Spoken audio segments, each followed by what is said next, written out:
The Blitz, London under fire in 1940. Europe was collapsing. One by one, countries fell to the unstoppable force of Nazi Germany. France surrounded much of the continent, stood under the control of Adolf Hitler. Britain stood alone. After refusing to make peace, the United Kingdom became the next target. What followed was one of the darkest, the most defining chapters in British history. The Blitz on September 7, 1940. German bombers filled the skies over London. Sirens screamed, people run. Bomb rained down on homes, factories, schools, and streets. Fire burned through entire neighborhood.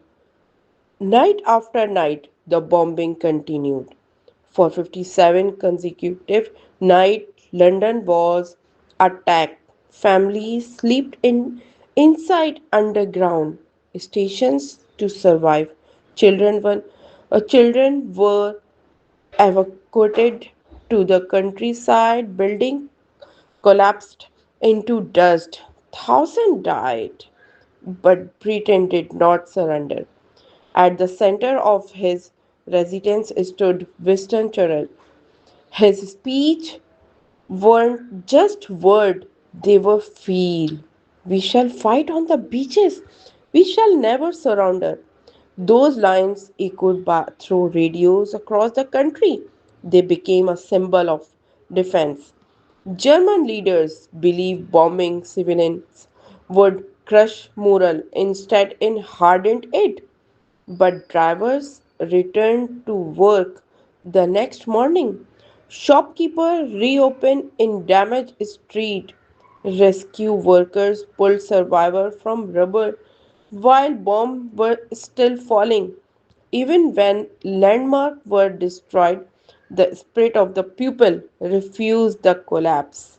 The bombing campaign eventually spread to other cities, Coventry, Liverpool, Birmingham, but Britain held firm. The Royal Air Force defended the skies in what became the Battle of Britain, preventing invasion. The British was devastating. More than 40,000 civilians were killed. Entire districts were erased. But the objective failed. Britain did not bow. Instead, the resilience shown during the Blitz became one of the strongest symbols of British identity. Endurance under pressure. It was about surviving bombs. It was about proving that fear cannot defeat a nation determined to stand. London burned, but it stood.